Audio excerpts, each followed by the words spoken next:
um juiz, que ele era iníquo, e conta a história de uma viúva, que ela ia toda vez até o juiz pedir por uma causa dela, para ele julgar a causa dela, e ele não queria julgar a causa, não queria dar resposta para aquela viúva, mas ela não desistia nunca. Toda vez ela ia lá, batia lá e falava sobre a causa dela, e falava: julga a minha causa. E é o que eu quero deixar nessa noite. No versículo 5 diz assim: todavia, como essa viúva me molesta, hei de fazer justiça, para que enfim não volte e me importune muito. Aqui era o juiz falando: vou resolver logo o problema dessa mulher, porque toda vez ela vem aqui, toda vez ela está aqui à porta batendo. E aí continua dizendo assim, no versículo 6: e disse o Senhor: ouvi o que diz o justo juiz. E Deus não fará justiça aos seus escolhidos? Se esse juiz que não queria fazer, ele fez, já julgou a causa da viúva, por que Deus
graça de Deus nessa noite. Nós queremos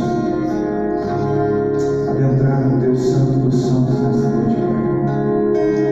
Diante do Teu trono, Senhor, queremos estar, Pai, nessa noite. Por isso, Pai, nos lava, nos limpa, nos purifica, Senhor, de todo pecado, de toda iniquidade, Senhor Jesus. Fecho os meus olhos, abro meu coração.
coração a Ti, Pai, nessa noite. Fogo consumidor,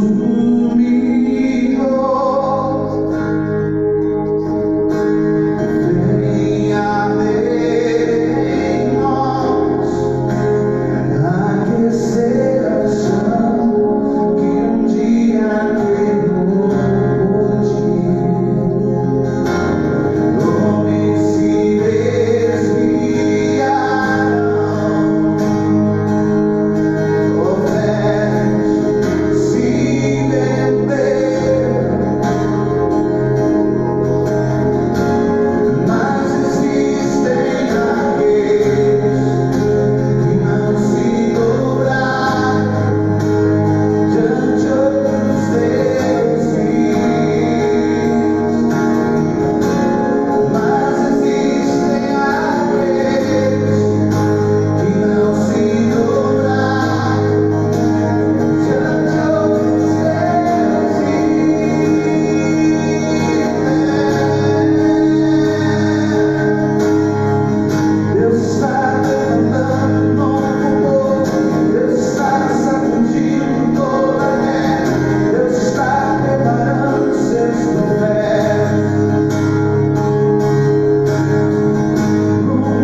paz do Senhor mais uma vez aos irmãos, amém?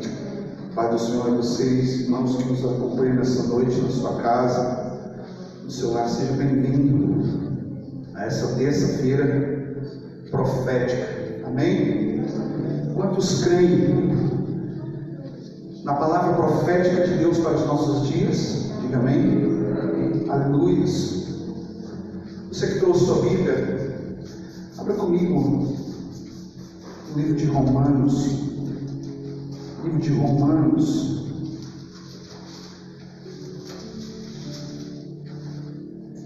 Aleluia.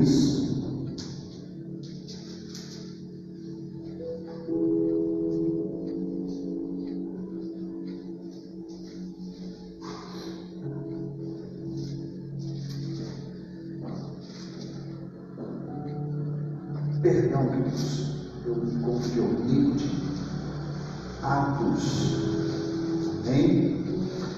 No último capítulo do livro de Atos, amém? Eu quero compartilhar algo com os irmãos nessa noite. Livro de Atos, capítulo de número 28, amém? Quem achou, diga amém. Aleluia. Aleluia. Versículo de número 1 fala assim: estando salvos na praia, souberam então que a ilha se chamava Malta, e os nativos usaram conosco, e não de pouca humanidade, acenderam uma fogueira e nos recolheram a todos por causa da grande chuva que caiu e por causa do frio. E havendo Paulo ajuntado um feixe de gravetos, pondo-os no fogo, uma víbora, fugindo do calor, apanhou-lhe nas suas mãos. E quando os nativos viram uma serpente pendurada na mão dele, disseram uns aos outros: certamente este é homicida, pois embora se salvou do mar, a justiça não o deixa viver. Amém?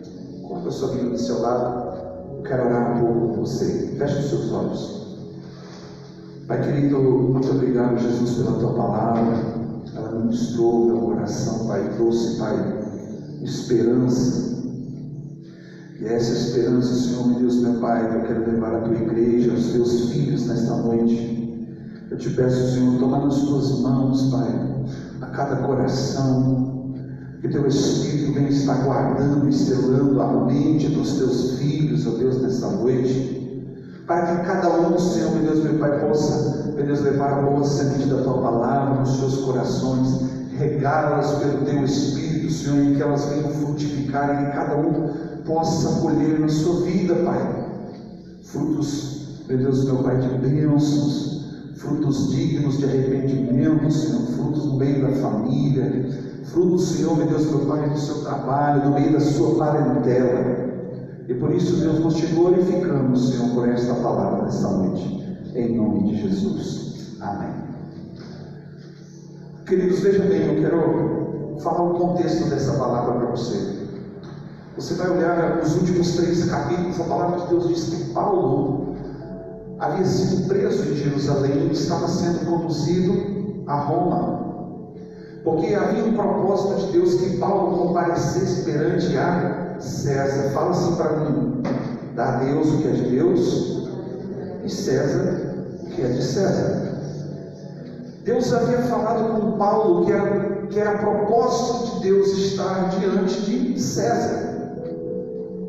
Então Paulo, ele não demonstrou naquele momento onde ele estava sendo preso ali, sendo conduzido para Roma, ele não demonstrou de nenhuma maneira tentar fugir. E eu olho para a palavra de Deus e eu olho algumas coisas semelhantes, porque quando Deus fala com a gente, muitas vezes o contexto do que Deus quer que a gente faça, você olha assim: Deus, você tem certeza? Imagina só, irmão pastor Luiz, Deus pega e fala para Barnabé assim: Barnabé, vai lá na rua direita, na casa tal, tem um cidadão lá cujo nome é Saulo de Tarso. Vai lá e ora por ele. E olha o que Barnabé respondeu para o Senhor: Senhor, esse cara aí é matador de crente, é matador de cristão. O que eu vou fazer lá? Eu vou ser mais um que ele vai, ó, pegou lá. Tem coisas que Deus fala para a gente fazer que a gente fica assim: meu Deus do céu, só pode ser coisa do capiroto quando a gente fala. E aí o que acontece? Deus fala para Paulo: Paulo, vai diante de César, vai a Roma, o maior perseguidor da igreja, um homem obstinado a destruir e exterminar, como ele mesmo diz, uma seita. E aí você começa a observar que o texto aqui, Paulo ele simplesmente se entrega, como Jesus se entregou. Jesus não ofereceu nenhuma resistência, Paulo não ofereceu nenhuma resistência, ele se entregou e ele foi. O homem que o conduziu, eles passaram por vários lugares, imagina só, o contexto diz que eles passaram por um lugar onde ele tinha amigos, e ali o homem que estava sob a custódia, que estava com a custódia de Paulo, falou assim: você vai ficar aqui, eu sei que você não vai fugir, eu vou ali visitar os meus amigos e já volto. Imagine você, um prisioneiro, sabendo que tem uma prisão, na oportunidade que ele tem, ele foge. E Paulo ficou ali esperando, eles estavam parados no porto, e Paulo ficou ali esperando o seu carcereiro ir e voltar, e ele não fugiu, porque havia um propósito no coração de Paulo. E a palavra de Deus diz que posteriormente a isso eles saíram e foram na direção de Chipre, de algumas ilhas ali, e a palavra de Deus diz que no meio da tempestade, começou uma tempestade, não era uma tempestade de um dia, queridos, foram 14 dias, e o texto diz que eles não viram nem o sol, não viam as estrelas, eles não tinham como se orientar para que lado era o que. Era chuva, chuva, chuva, e vento e onda, e eles já estavam 14 dias sem comer. Eles estavam vivendo ali uma quarentena, um isolamento, e eles começaram a se questionar um ao outro: quem é que cometeu tal pecado para que Deus, qual é o Deus que pudesse ter se irado contra nós, assim como aconteceu quando Jonas também estava lá no fundo do porão do navio, escondido da ira de Deus. A tripulação lá em cima começou a se questionar quem era que estava ali, vamos colocar em uma linguagem prática, quem estava ali contra a vontade de Deus, e qual Deus terrível era este. Jonas estava lá escondido no meio da tempestade, ele não estava nem se importando com o que estava por ele. Passaram 14 dias, a palavra de Deus diz que o anjo do Senhor veio a Paulo e começou a falar para ele: Paulo, não temas. Mas antes dele entrar no meio da tempestade, Deus falou para ele: olha, vai acontecer, o barco vai afundar, vai ter muita onda, vocês vão ficar sem comer, vocês vão quase morrer, mas não temas, não tenha medo, porque Deus tem um propósito contigo, Paulo. É necessário que você chegue a morrer. E aí Paulo, de todas as maneiras, a palavra de Deus diz no capítulo 27, que haviam cerca de 276 vidas naquele navio. Era muita gente. 14 dias sem comer, chuva e chuva, tempestades e ondas por todos os lados, sem saber para onde ir, sem saber se orientar.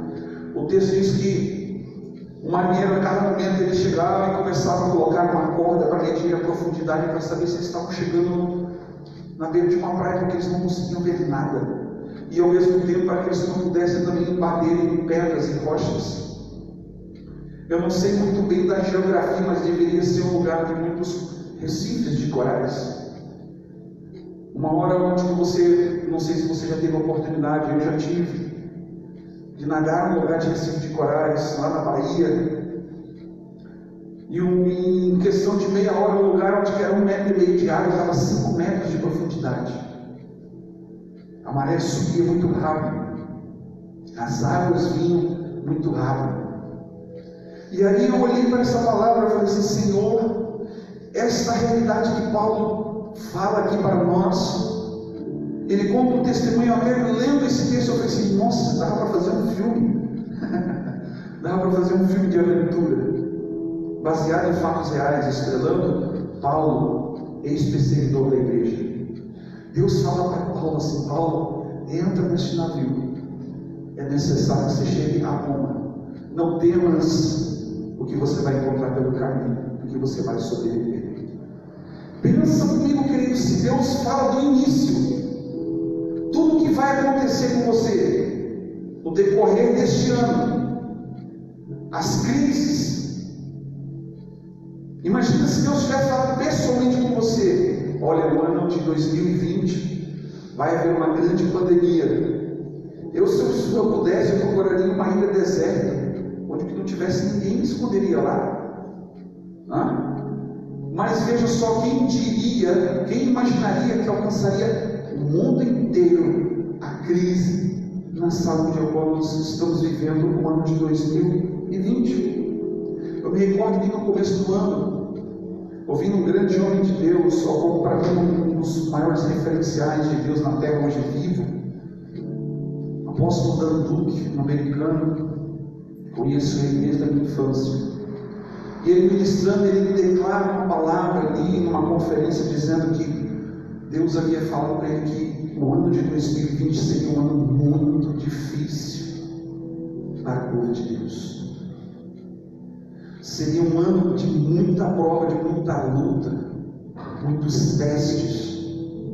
Seria um ano onde nós seríamos colocados à prova. Seria um ano onde que nós teríamos que tomar atitudes e posicionamentos como Pedro, enquanto estava no meio da tempestade. Jesus apareceu andando sobre as águas e chamou para Pedro ir ao encontro dele, no meio daquela bagunça, no meio daquele escarcéu. E eu fiquei olhando para essa mensagem, para essa palavra, trazendo para a minha vida, trazendo para a nossa realidade, o quão semelhante é quando, imagina uma coisa, quando eles entraram naquele navio, no primeiro dia, Paulo, ele dá um nome, imagina assim, nós tivemos descendo aqui um tornado, não, dois, né? Imagine você entrar no mar no meio de um tornado, no barquinho, ali era um barco grande, mas Jesus entrou no barco pequeno com os discípulos, vai atravessar no meio de uma tempestade, e no meio da tempestade, o que Jesus estava fazendo? Descansando, estava dormindo, estava muito bem relaxado. E aí eu olho para o ano de 2020 e vejo que por toda a história dessa nossa geração nunca houve tamanha tragédia como nós estamos vendo nos nossos dias.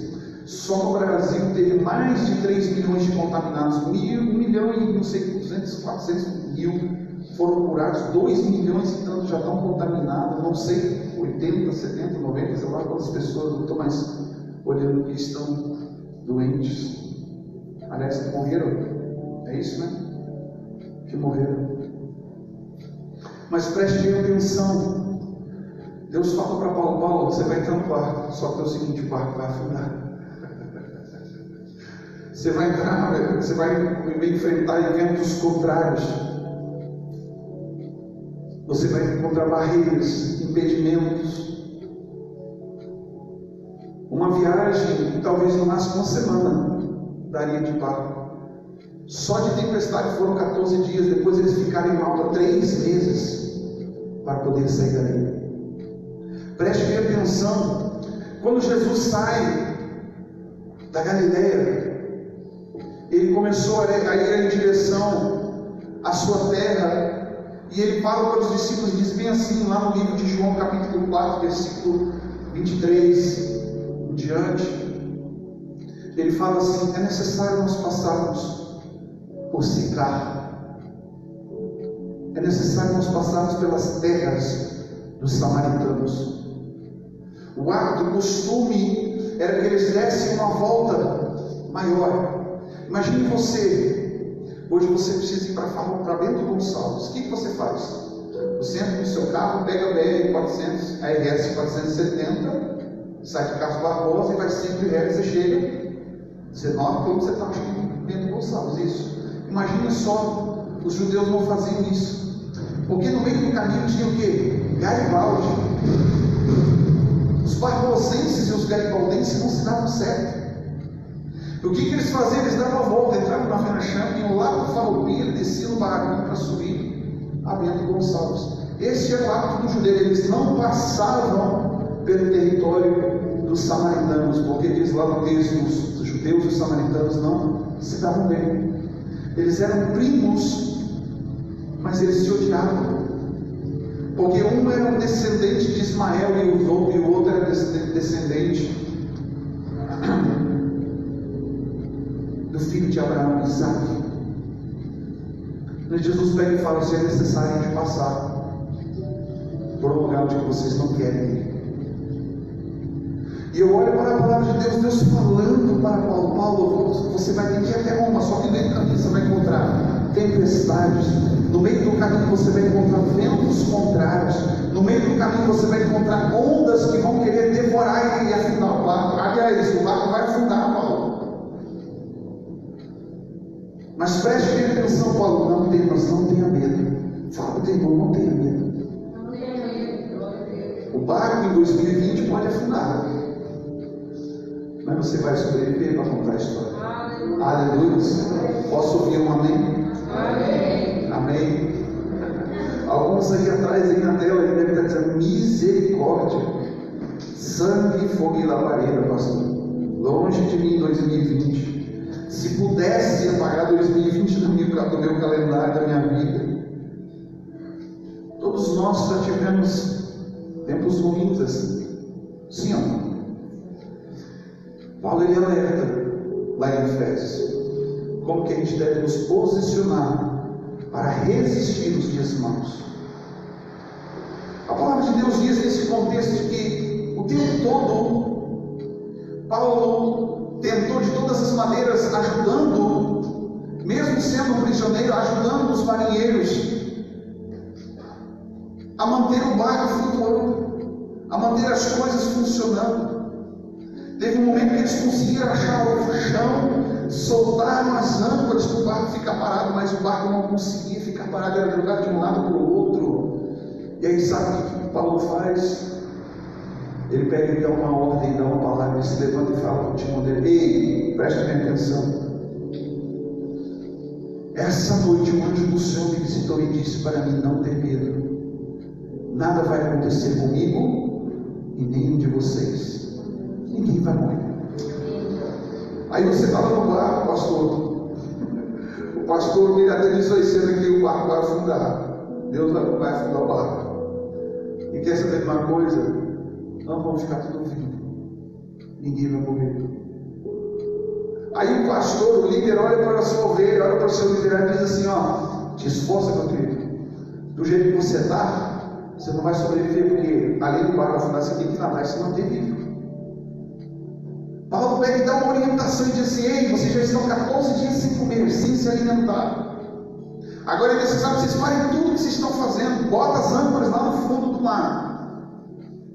E ele começa a comer. Eles comeram, a Bíblia diz que eles comeram até que eles ficaram fartos. 276 pessoas. E quando eles já estavam fortalecidos, Paulo dá uma orientação: cortem as correntes, cortem as cordas que seguram o barco e deixe o barco chegar o mais próximo possível da beira da praia. E quando o barco foi chegando, havia pedras, rochedos. E o barco, a Bíblia diz que o barco ia de um lado para o outro sem ninguém poder controlar, não tinha nenhum timoneiro. E ele deu uma orientação: quem puder nadar, se esforce e nade o mais rápido possível para a beira da praia. Quem não conseguir nadar, quem já está fraco demais, quem está doente, arrume alguma coisa, mas fique boiando, faz sobreviva, nade para a beira da praia. Até que o navio bateu e começou a afundar. O que eles fizeram? Salve-se quem puder.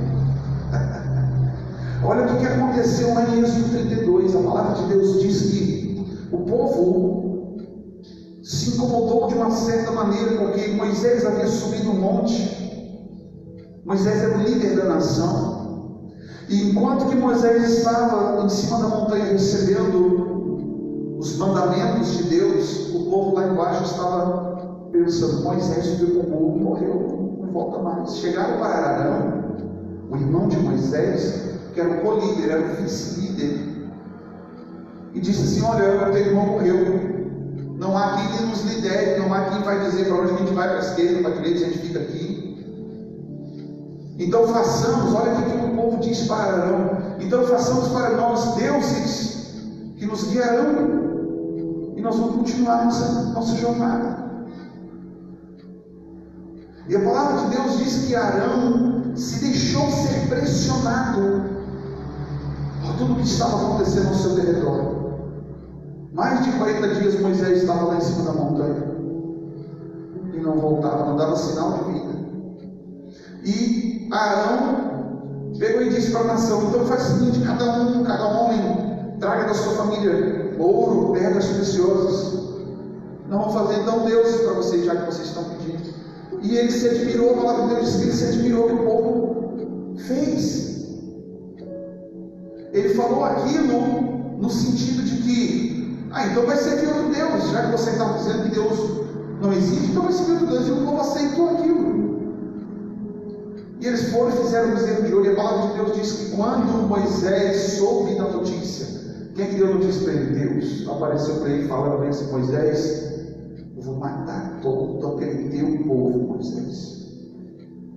Não vai sobrar um vivo, eu vou recomeçar tudo em você. Porque eles construíram, eles fizeram outros deuses. E a palavra de Deus, você conhece lá que Moisés deu um conselho: Senhor, o que diriam as nações? Onde está o Deus deste povo, que fez eles passarem por tudo que eles passaram no deserto, livrou com um braço forte da mão dos egípcios, da mão de Faraó, fez com que eles fossem atravessados pelo Mar Vermelho, para chegar neste lugar onde o Senhor estabeleceu para que eles o adorassem, mas não pôde ter poder para fazer com que eles entrarem na terra que o Senhor prometeu. O que diriam as nações? E Deus volta atrás. Mas aí então desce lá e resolve isso. Se eu tiver que resolver o negócio, olha. A palavra de Deus diz que Moisés chega lá, passou o sermão da montanha e pegou e falou assim: quem é por Deus, venha para cá. Quem não está com Deus, salve-se quem puder. E a palavra de Deus diz que Deus desceu aí daquele lugar. A terra se abriu. Pessoas, famílias inteiras foram engolidas e morreram. E quando eu olho para essas palavras, essa mensagem, essas histórias, eu começo a trazer para os nossos dias. Nós estamos vivendo dias onde cada dia vem uma notícia mais ruim do que a outra. Cada vez mais o nosso estado do Rio Grande do Sul está subindo, elevando as contaminações, os índices.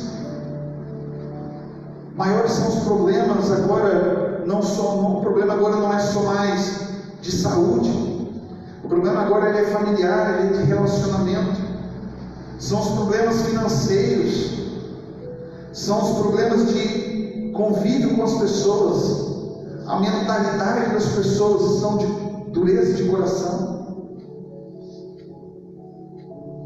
Este final de semana nós compartilhamos aqui no início, nós saímos caminhar e nós vimos tantas pessoas com uma mentalidade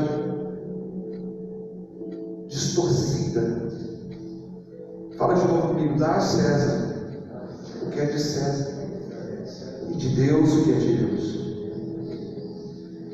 Eu acho que 90% das pessoas que nós vimos não usavam máscara. Eu quase morri para subir um morro com a máscara na cara. Não aguentava, cheguei lá, meu Deus do céu, só a perna com minha esposa, com as pernas bambas, tremendo. Quanto tempo que eu não caminhava? Mais de 5 meses que eu não fazia uma atividade de 1,5 km da minha casa, 3 km para ir e voltar. Eu cheguei quase no finalzinho de Botafogo, eu vou ligar para o meu amigo para ele me buscar. Eu já não estou mais suportando. Olha para o teu irmão e pergunta: até onde você pode ir? Até onde você pode ir, meu irmão? Até onde Deus tem propósito na tua vida? Você crê que Deus tem propósito na tua vida? Então me responda uma coisa: por que pensamos que é o fim? Por que nos angustiamos? Por que ficamos ansiosos? Por que ficamos depressivos? Tristes? Pai, pensa uma coisa comigo: quando morre algum familiar teu, você morre junto, parece? Não. Você tem que levantar a cabeça e a vida continua. Você tem que se esforçar, você tem que continuar. Tem que dar continuidade na vida. Você tem que voltar para o seu trabalho, você tem que voltar para a sua família, você tem que voltar para a sua igreja, voltar para o seu ministério. Voltar para o seu chamado, se voltar para Deus. O próprio Jesus disse, Mateus 23, no mundo tereis de tribulação, mas tenha bom ânimo. Fala para o teu irmão: tenha bom ânimo, porque Jesus venceu. E aqui o texto que nós lemos, o povo daquele lugar, todo mundo viu e reconheceu que o navio tinha afundado. 270 e tantas pessoas sobreviveram. E quando eles chegaram ali na beira da praia, o povo viu que estava chovendo muito, fizeram uma fogueira, porque eles estavam com frio, ventos. Aquele povo acolheu. Todos sobreviveram. Aí vem uma cobra e ó, morde. Uma víbora mordeu na mão de Paulo. E o povo olhou: esse aí com certeza vai morrer. Esse aí com certeza é homicídio. Esse aí com certeza é condenado. Porque era um navio de prisioneiros. Esse aí com certeza está pagando pelos seus erros. Esse aí com certeza vai morrer.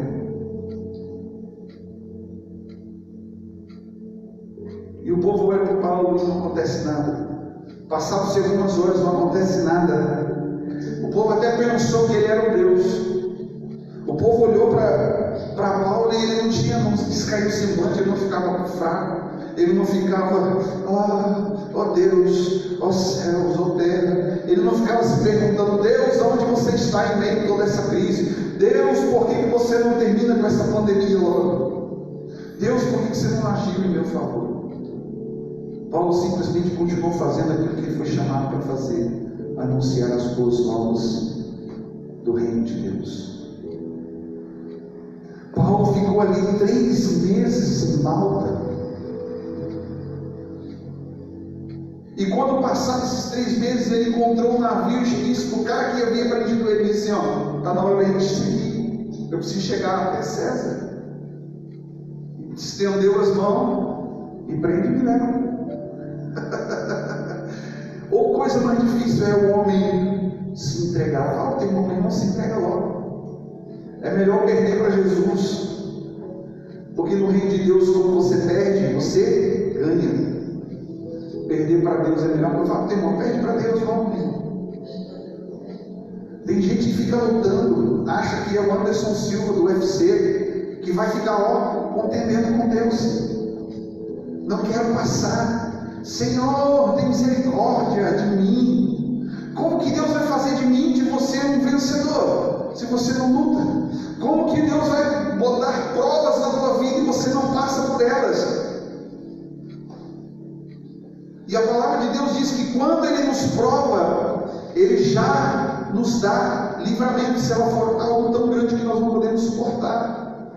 E mesmo que nós venhamos ser mordidos, mesmo que eu ou que você venha a ser contaminado com esta praga que está aí, nada lhe causará dano, diz a palavra de Deus. Ah, pastor, você está falando abobrinha, muitos homens de Deus morreram, sim. Sabe o que eu tenho para dizer? Sabe o que eu tenho que dizer para você? Que não foi a doença que os levou. Foi o próprio Deus, o propósito de Deus. Chegou o tempo deles. Chegou o tempo. Se é o teu tempo, meu irmão, o que você pode fazer? Você pode estar andando na rua e dentro de uma bolha. Você vai morrer. Se é o tempo de Deus na tua vida. A palavra de Deus diz que não há ninguém que possa acrescentar um dia, uma hora no curso do seu tempo de vida, porque o poder da vida e da morte estão nas mãos de Deus. Ele quem sabe o dia e a hora. Eu não vou temer, não vou tentar a Deus também. Vou me cuidar, vou me proteger ao máximo.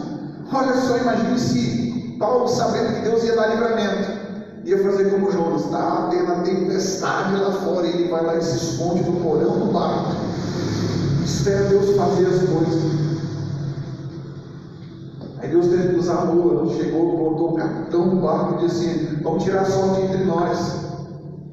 Aí quando eles estão tirando a sorte para descobrir qual que era o Deus que está virado, vem Jonas e diz: não precisa fazer mais isso, vocês estão perecendo por minha causa, eu sou culpado, me joga no mar que vocês vão se livrar. Deixa eu morrer logo. Olha como que Jonas, com seu coração endurecido, você vai ver o contexto da palavra. A Bíblia diz que Jonas entendeu no seu coração que o povo de Nínive não merecia ser perdoado. Deus fala para ele assim: Jonas, levanta e vai à grande cidade de Nínive, apregou um jejum de arrependimento, e se a nação se arrepender, eu vou restaurá-los, eu vou salvá-los, eu vou curá-los.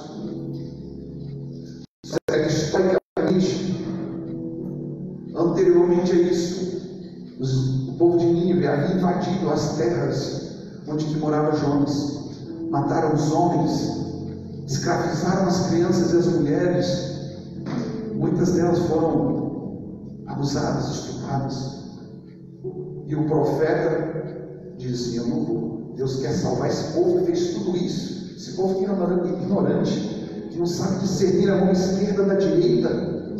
Eu vou para o outro lado, deixa que eles morram. E mesmo quando aqueles homens ali, o capitão do barco jogou Jonas no mar, Jonas pensou: agora é o fim, porque eu sei que com Deus não tem como.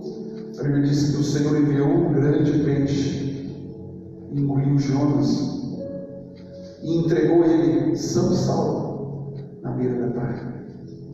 Quantos dias ele ficou lá na barriga do peixe, pastor? 3 dias. 3 dias na profundeza, no abismo, simbolizando profeticamente quando morreu Jesus na cruz. Ficou 3 dias pregando para as pessoas, as almas que estavam aprisionadas, e ao 3º dia ele ressuscitou. Mas pasme você, a palavra de Deus diz que quando Jonas foi lançado à beira do mar, você vai ver a localização geograficamente na sua Bíblia. Nínive não era uma cidade litorânea, era longe da beira da praia. Jonas poderia ter ido para outro lugar. Jonas teve que caminhar dias para chegar até a cidade de Nínive. Mesmo ele com seu coração endurecido, não conseguiu fugir do propósito de Deus. Então tem 2 opções, são 2 tipos de pessoas que eu quero trazer para você aqui. Aqueles, primeiro, que aceitam os propósitos de Deus na sua vida, e segundo, aquele que não aceita, aquele que fica contendendo e lutando contra Deus o tempo todo, aquele que fica resistindo aos propósitos de Deus na sua vida. Vai ser difícil, mas eu quero dizer uma coisa para você: você tem um coração endurecido, diz que vai fazer a sua vontade. A palavra de Deus diz que duro é recalcitrar, é resistir a Deus. Duro é recalcitrar contra o Senhor. Nós não podemos fugir. Eu ouvi ontem um jovem muito conhecido no Brasil. Ele publicou 2 dias atrás um vídeo. Ele estava dando uma declaração por que ele saiu da igreja. Por causa das decepções. Nasceu no lar cristão, os pais são pastores, mas por causa das decepções, as decepções com a igreja e com as pessoas. E eu comecei a responder para ele. Tinha mais de 10 mil comentários. Eu não sei se ele nem vai ler isso, mas se ler, a glória a Deus, Deus sabe o que falou comigo. Eu comecei a falar para ele sobre Lucas capítulo 24. Lá haviam 2 discípulos que estavam retornando pelo caminho de Emaús. E o caminho de Emaús, esses 2 discípulos, eles estavam frustrados e decepcionados com quem? Com o próprio Jesus, com o próprio ministério de Jesus. E Jesus, no meio do caminho, encontra com eles e começou a perguntar: o que vocês estão conversando entre si? E aí eles começaram a dizer: você é uma pessoa que está perdida, não sabe o que está acontecendo em Israel? Você está de viagem e não ouviu nenhuma notícia? Nós estamos voltando de Jerusalém, onde que o nosso mestre Jesus, poderoso em poder e milagres em sabedoria, olha o que eles declaram, foi acusado injustamente, foi crucificado, e hoje é o 3º dia que ele está morto. É verdade, algumas mulheres viram ele que havia sido ressuscitado, mas nós não sabemos se isso é verdade ou não. E aí eles estavam voltando para a velha vida, para as velhas práticas, para aquilo que eles faziam antes. E aí Jesus faz talvez uma das maiores mensagens, maiores pregações. Ele começa de Gênesis até Atos 1. Começa a falar da criação, de tudo que falava acerca de Jesus. Começou a ministrar uma mensagem do reino. Ele começou a falar dos profetas, onde falava acerca de Jesus, como que o Cristo haveria de padecer. Jesus escolheu obedecer. E a palavra de Deus diz que eles foram pelo caminho todo, e quando eles chegaram no lugar onde eles precisavam passar uma noite, ele chamou: Senhor, fica com a gente mais um pouquinho. E Jesus entrou ali e sentou-se à mesa com eles. E quando eles foram comer, que Jesus pegou o pão e partiu, Jesus desapareceu na frente deles. Eles olharam um para o outro, talvez apavorados. Mas a Bíblia diz que ali eles reconheceram quem era Jesus. E eles falaram assim: não ardia o nosso peito quando ele falava da palavra. Quando Jesus começou a falar e ministrar a palavra, voltou a queimar de novo em Deus. Sabe por que as pessoas voltam atrás, pastor? Porque a palavra de Deus não queima mais, não satisfaz mais as pessoas. E eu olhando para aquele jovem, eu falei tudo isso para ele. Eu disse: é verdade, os questionamentos, por que tanta fome, tanta miséria, tanta insegurança, tanta corrupção? É verdade. E eles se perguntaram: onde está Deus em meio a tudo isso? E eu respondi para ele bem assim: Deus está no mesmo lugar onde ele estava quando o seu filho estava numa cruz, morrendo por cada um de nós. Não merecíamos, mas ele estava lá, junto. Porém, a humanidade de Jesus gritou: Deus meu, por que me desamparaste? Mas Jesus, ele não morreu. Fala o teu, Jesus não morreu. Pastor, você está inventando nóia. Jesus, ele não morreu. A Bíblia diz que Jesus se entregou à morte. Senhor, a ti, Pai, meu espírito, a ti eu entrego. A morte não pôde vencer. Ele se entregou à morte. Ele se deixou ser levado. Nem a morte, essa mesma morte a qual ele se entregou, pôde detê-lo. 3 dias depois, Jesus aparece ressuscitado. Paulo recebeu uma palavra de esperança. É verdade, Paulo vai afundar, vai vir ventos contrários, vai ter muita turbulência, o vento vai querer virar o barco, as ondas vão querer virar o barco, vocês vão perder tudo, vão perder até o barco, mas vocês não vão perder a vida. Vocês não vão perder aquilo que Deus colocou nas suas vidas como um propósito. Eu gosto muito de falar isso, e porque eu tenho vivido, eu tenho escolhido aceitar essa palavra na minha vida. Romanos 8:28 declara aqui: todas as coisas, fala comigo, todas as coisas cooperam para o bem, para o meu bem, para o nosso bem, para o bem daqueles que temem segundo o seu propósito.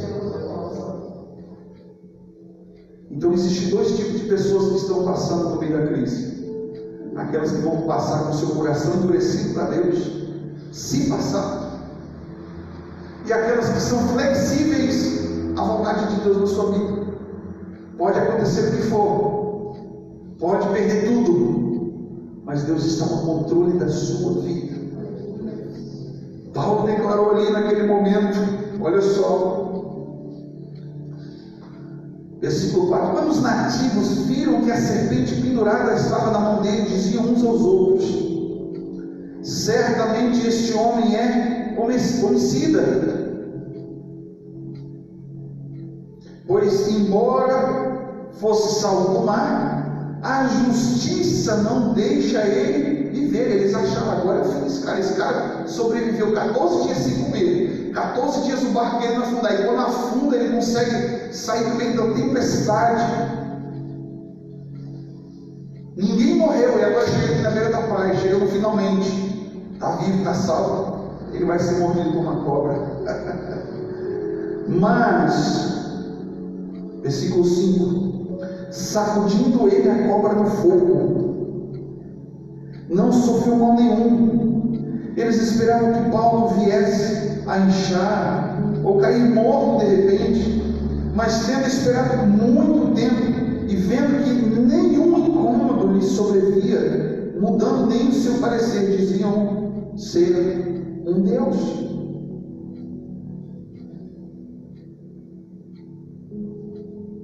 Aí olha só, o versículo 7 fala assim: próximo daquele lugar havia umas terras que pertenciam a Públio, o principal da ilha, ao qual nos recebeu e nos hospedou bondosamente por 3 dias.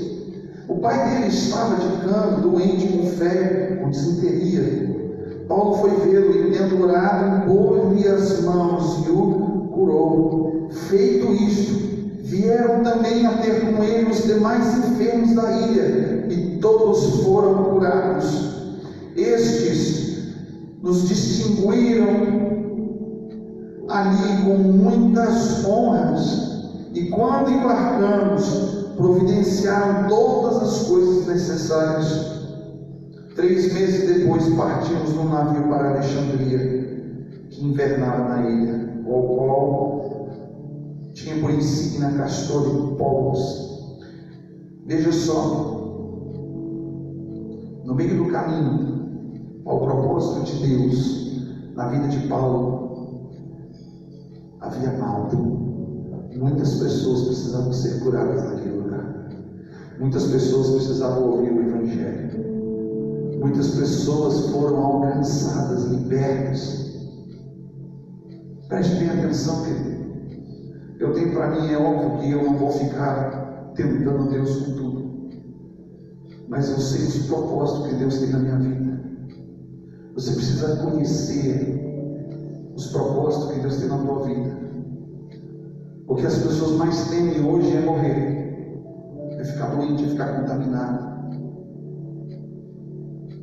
Mas quem tem propósito, preste bem atenção, e está dentro do propósito.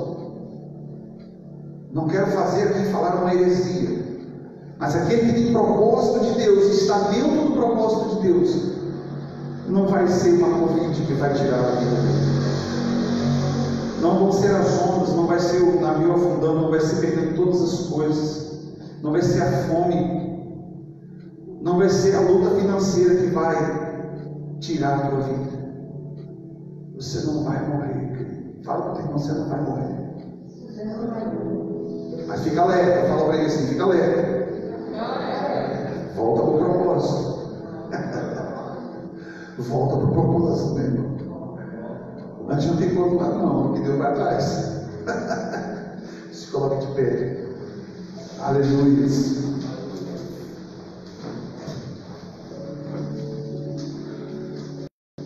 Bendito seja o nome do Senhor.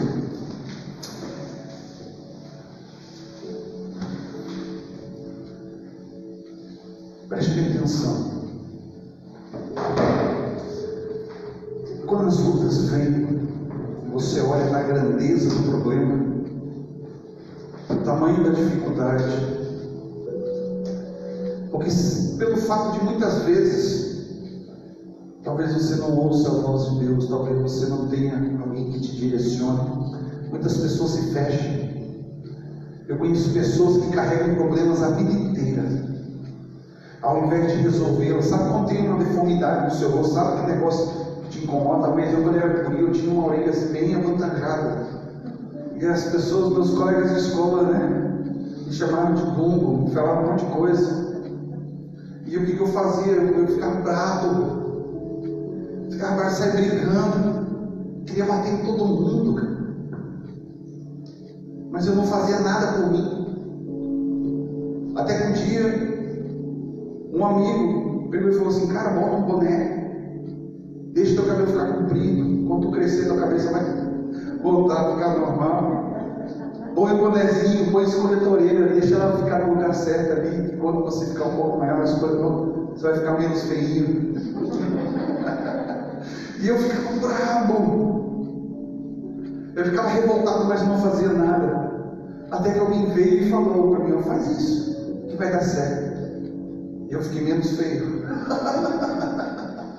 Mas preste bem atenção, muitas pessoas têm problemas sérios na sua vida, sabem, identificam os problemas, e quando vem alguém e toca naquela ferida, arrancando aquela casquinha, aquela pessoa se transforma. O diabo pede para sair dela, de tão irada que a pessoa fica, mas ela não trata o problema. Parece que gostam, né? As pessoas parecem que gostam de sofrer. Um dia eu li na Bíblia que, olha o que Deus fala, o profeta: o meu povo tem a tendência de se desviar de mim. O meu povo tem a tendência de fugir de mim, ter medo de mim. Está na natureza do homem fugir de Deus. Olha o que Deus está falando do profeta. Nós estudamos na quinta-feira sobre a origem do pecado no céu, a origem do pecado, o primeiro pecado do homem, mas aquilo que mais chamou a atenção era a pergunta, né? Qual foi o que eu perguntei assim, o que é que mais chamou a atenção nessa mensagem? E para mim, foi que o pecado faz oposição a Deus, é se opor contra Deus, é se opor. Você sabe qual é o peso que isso bateu dentro de mim? Eu falei: meu Deus, eu namorei no estudo, agora esse negócio está me pegando também, filho. É se opor a Deus, sabe? A palavra de Deus diz que Deus ele veio para libertar, para curar. Ele enviou o seu Filho para nos mostrar o caminho, para que nós sejamos livres, libertos, para que nós venhamos ter paz. Você vai ver o contexto. Paulo declara assim, ouvindo, eles não ouviram a voz de Deus quando Jesus veio. Vendo Jesus operando e fazendo o que ele fazia, eles não viram o Salvador, por causa da dureza do coração. E o que é a dureza do coração, senão o orgulho, a soberba, a vaidade? Existe um ditado aqui no sul, que eu já ouvi há muitos anos. Tem pessoas que dão um boi para não entrar numa briga, mas dão uma boiada para não sair dela. Eu não sei se você já saiu do estado do Rio Grande do Sul, você vai para outros lugares, não existe povo que nem no Rio Grande do Sul. O povo do Sul é guerreiro, fala demais, bate. O povo do Sul é guerreiro, valente, como diz o hino do gaúcho, né? Aguerrido, bravo. É um povo guerreiro, batalhador, trabalhador. Não conheço no Brasil quem trabalha mais do que os gaúchos. Não conheço. Um povo que não sei o que tem, mas no Brasil está com defeito de fabricação, mas gosta de trabalhar, gosta de lutar, gosta de vencer, gosta demais até da conta. Conheci pessoas em outra hora que eu morei aqui que trabalhavam de segunda a domingo de meio-dia, e ainda faziam hora extra. Eu olhava e falei assim: vem cá, quando é que você vai viver? Quando eu me aposentar, que eu tiver meu carrinho, minha casinha. Eu olhava assim: meu Deus do céu. O mundo parecia que era Carlos Barbosa. Mas preste bem atenção, do Brasil inteiro, eu confesso para os irmãos, não conheço o povo mais orgulhoso de coração duro como os gaúchos. Não conheço. E eu falo isso nessa noite para cada um de vocês com carinho e com amor, vocês sabem por quê? Porque o que nos impede, o que impede de Deus fazer muito mais na sua vida, é a dureza do seu coração, é a dureza do coração do homem. Nós levamos coisas para a vida inteira, aquilo que nos machucou lá no passado, e nós não queremos ser livres. E aí Deus tem propósito na sua vida, e Ele não pode fazer muito porque você não quer entrar no barco, porque sabe que o barco pode afundar, sabe que vai ter oposição, sabe que vai ter problema, mas querem vencer pela força do braço. Como que Deus pode trabalhar e agir no meio de um povo assim? Eu acho que depois do gaúcho, o povo que é mais teimoso deve ser um judeu que estava lá no deserto, o dia inteiro resmungando e reclamando para Deus. Ah, Deus, eu estou com sede. Deus, eu estou com calor. Ah, Senhor, eu estou com frio. Agora eu estou com fome. Ah, a gente tem que voltar lá, agora a gente vai morrer. E Deus resistiu eles 40 anos. E aqueles homens, aquelas mulheres, 600 mil homens, fora 2, que aceitaram o propósito de Deus nas suas vidas. 600 mil homens morreram com a promessa. Não entraram na terra. E eu quero trazer essa mensagem para você nessa noite. Não importa o trajeto, não importa o que você vai encontrar pelo caminho, o que importa é o objetivo final de Deus na tua vida. Como que você vai chegar lá do outro lado? É Deus que vai fazer, querido. Te esforça, te esforça. Sabe, eu muitas vezes eu falei assim, eu tenho sangue de gaúcho na veia, porém eu não nasci no Rio Grande do Sul. Tenho sangue de alemão na veia, cara. Eu sei o que é frieza de sentimentos. Eu sei o que é carregar no sangue maldições dos meus antepassados. Meu bisavô, um dos maiores feiticeiros do Rio Grande do Sul, consagrou a sua família, a sua descendência, as gerações, para que hoje eu pudesse estar aqui, pela graça e misericórdia do Senhor, dizendo para você: não importa o meio, não importa o início, o que importa é o fim. O que importa é como que você vai chegar lá do outro lado. O que importa é que Deus vai cumprir o seu propósito na sua vida. Você pode ir para a esquerda, você pode ir para a direita, você pode até recuar, mas Deus vai até o encontro. Um dia Deus fez isso comigo. Está aqui os irmãos que estão mais tempo que me conhecem. A Ana, acho que deve ter me conhecido na época que eu era bem viciadão mesmo. Eu era bem doido, maluquinho para a igreja, eu estava lá no último banco, querido. Encostava minha cabeça na parede e dormia. Não queria nem saber, meu pai era o pastor da igreja. Não estava preocupado com nada. Durante a semana eu tocava o terror nessa cidade. Se eu falar por aí, postar meu apelido da época, o irmão aqui já ouviu falar. Já sabe até com quem eu andava. Mas olha o que Deus fez. Sabe uma coisa? Ninguém pastor. Ninguém foi ao meu encontro quando eu estava perdido. Nenhum pastor, nenhum irmão de oração, nenhum membro da igreja foi ao meu encontro quando eu estava lá na sarjeta, quando eu estava lá caído nas valetas de esgoto da ciclovia. Ninguém foi ao meu encontro. Eu estava lá quase morrendo com falta de ar, e a polícia atrás de mim dando tiro.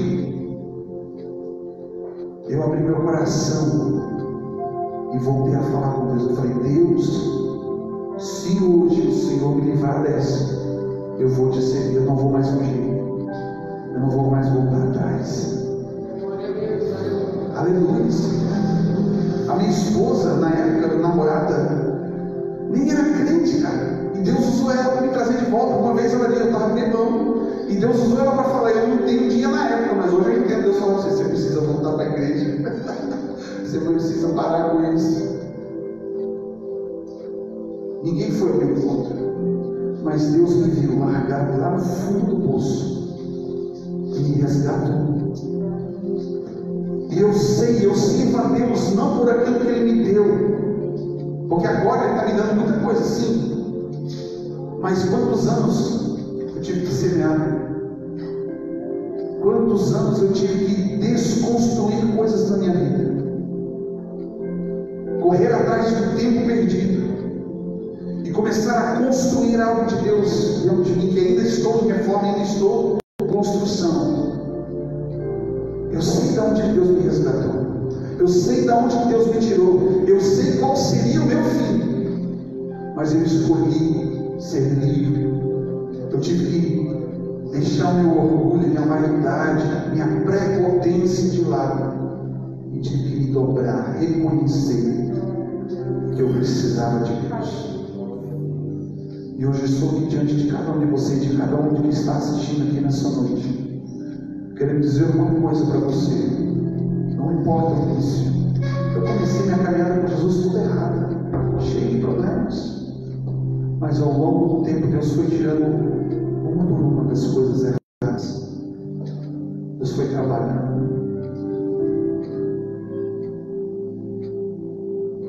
E hoje estou aqui para dizer para você: não perca a tua esperança.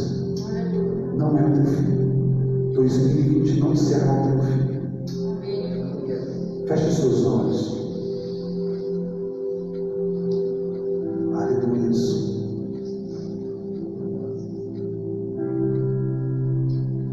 Se eu pudesse te indicar uma maneira de você falar com Deus nessa noite, eu poderia te falar assim: peça para Deus te ajudar a se esvaziar de si mesmo, se esvaziar de todo orgulho, de toda soberba, para que você consiga olhar para dentro de si e ver, e enxergar o quão profundo está a tua alma, o quão profundo, no fundo de um poço.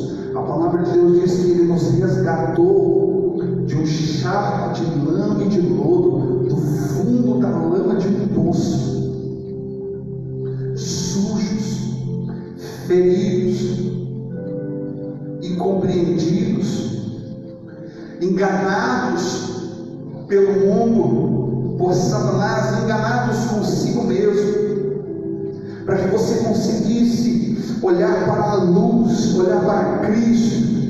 E o dia que a luz se achegou a você, Ele está fazendo um convite: saia para fora, saia para fora, venha para a luz, seja livre da dor, seja livre da escravidão do pecado, seja livre das enfermidades, seja livre nesta noite das maldições, e que em nome de Jesus Cristo você possa nesta noite verdadeiramente encontrar a paz de Cristo, que transcende, que vai além de todo e qualquer pensamento, todo e qualquer estado de espírito. Você vai olhar para as circunstâncias e vai dizer: glória a Deus porque o Senhor venceu por mim, glória a Deus porque o Senhor passou tudo isso por mim. O que me condiciona a ser vitorioso é porque Deus me fez mais do que vencedor, mais do que vencedora. Esta é a vitória que vence o mundo, a nossa fé. É Ele que nos fortalece, é Ele que faz com que a gente acredite no impossível. Aleluia. Nós te louvamos, ó Pai, e bendizemos o Teu nome nesta noite. Meu Deus, meu Pai, que Teu Espírito Santo venha regar os corações aqui, Pai.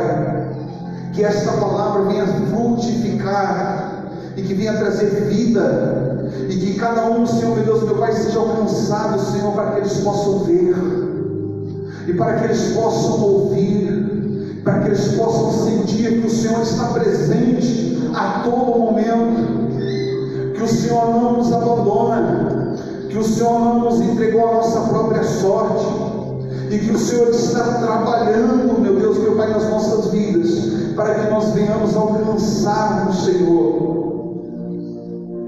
merecida coroa da justiça, Senhor,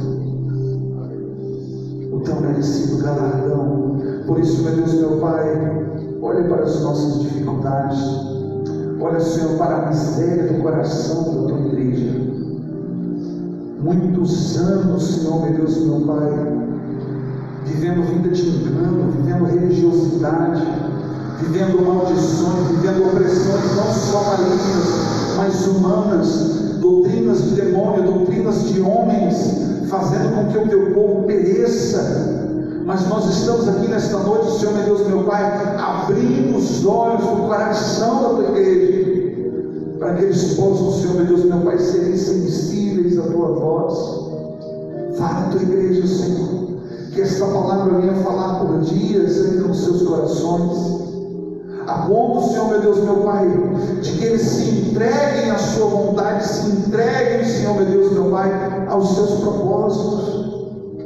Porque a tua palavra diz que deleita-te, agradamos o Senhor, e o Senhor realiza o desejo dos nossos corações. Por isso, meu Deus, meu Pai, muito obrigado, Senhor. Eu continuo e insisto em dizer obrigado, Senhor, por tudo que tem acontecido ao nosso território. Porque eu creio, Senhor, meu Deus, meu Pai, que é a oportunidade da tua igreja voltar a viver, da tua igreja voltar a ser relevante no meio da sociedade, dos teus filhos voltarem para a essência de uma família, a essência de Cristo, a essência de ser um verdadeiro cristão, voltarem, Senhor, meu Deus, meu Pai, aos teus pés, como homens e mulheres, Senhor, meu Deus, meu Pai, que dependem unicamente, exclusivamente de Ti. Devolvemos para Ti, Senhor, meu Deus, o controle de todas as coisas, em nome do Senhor Jesus. Amém. Amém. Pode tomar teu assento. Aleluia. Pastor Luiz. Aleluia. Querido, você, neste momento que quer contribuir, que tem no seu coração o desejo de ofertar, este é o nosso momento de gratidão. Toque nas suas mãos, o pastor vai estar ministrando. Amém? Paz seja com todos. Então pega a tua mão com a oferta, tenha o teu dízimo, oferta a Deus. Pai amado, Deus de poder, nós colocamos nas tuas mãos, Senhor, os ofertantes, Pai, os inícios da tua casa, Senhor. Olha também para aquele que não tem, Senhor. Conhece os corações de cada um, Senhor. Abre portas, prospera, Senhor, abençoa, Senhor, e aceita, Pai, as ofertas e dízimos dos teus servos, das tuas servas, Pai, em nome de Jesus. Amém. Quem tem pode trazer.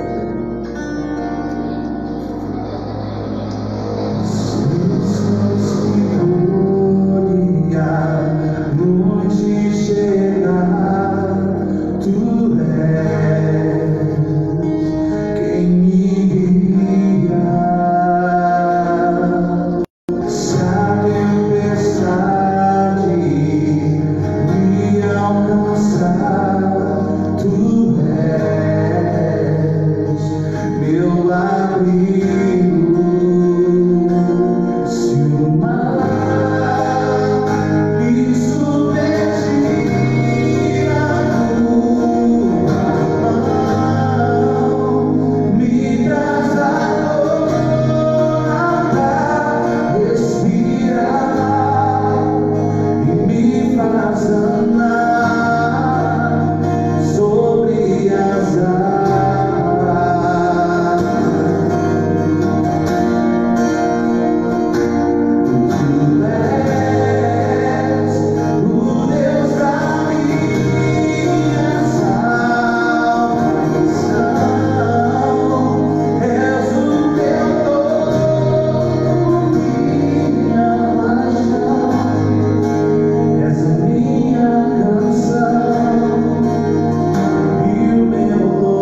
Nós abençoamos, Senhor, meu Deus, meu Pai, o teu povo, a tua igreja, Senhor. Os teus filhos, Pai, nesta noite, Pai, sejam, Pai, alcançados, Pai, pela tua bondade, a tua misericórdia, Jesus. Liberta o teu povo, Senhor. Livra, Senhor, de todo mal, de toda doença, de toda peste, Senhor. Do homem maligno, Deus, da corrupção, Senhor. E que teu Espírito, Senhor, venha para falar e trabalhar em nossas vidas, Pai. Que venhamos fluir, Pai, de dentro para fora, Senhor. E sermos conduzidos, ó Deus. Sermos conduzidos, Senhor, ao teu trono, ao teu altar, Jesus. Amém. Que o Senhor te abençoe. O Senhor te guarde. O Senhor derrame sobre ti a sua bênção e te dê a paz, hoje e para todo o sempre. A igreja do Senhor diga amém comigo. Amém, queridos. Queridos, essa semana nós ainda teremos as nossas reuniões nos mesmos horários, ok? Até que nós venhamos comunicar, ok? Então amanhã às 15 horas nós estaremos aqui. Você que está aí na sua casa, tem o desejo de estar conosco. 15 horas aqui em Carlos Barbosa, nós temos a nossa reunião. Amém? Deus abençoe. Bom em paz.